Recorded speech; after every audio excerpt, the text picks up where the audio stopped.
Afghanistan is a landlocked country located in South Central Asia and is just slightly smaller than the state of Texas.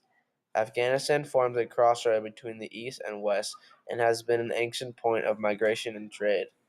The U.S. invaded Afghanistan in 2001 and is still in Afghanistan to this day, making the longest war in U.S. history. The U.S.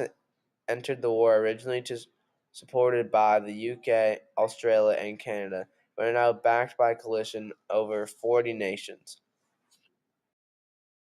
Osama bin Laden orchestrated the 9/11 attacks on the Twin Towers in 2001.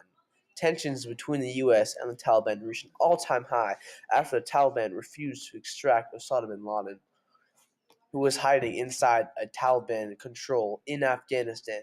President George Bush ordered the U.S. to invade Afghanistan soon after.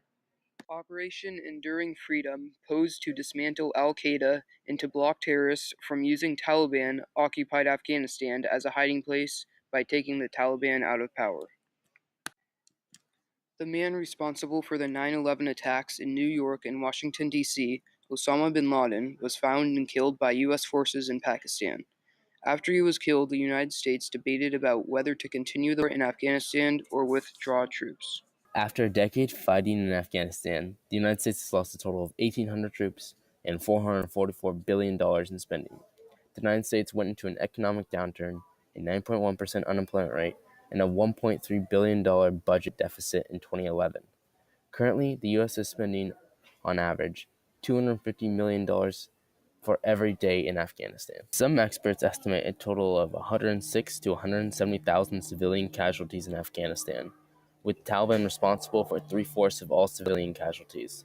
The Taliban has committed many war crimes, including mass murder and gang rape. Are all the resources we have invested in this war worth stopping the Taliban? And are we even stopping the Taliban?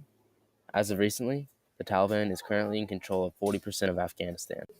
Negotiations between the U.S. and the Taliban reached an all-time high in February of this year, and the most recent accomplishment of U.S. diplomats was a pledge from the Taliban to block all terrorist organizations from existing and operating on Afghan soil.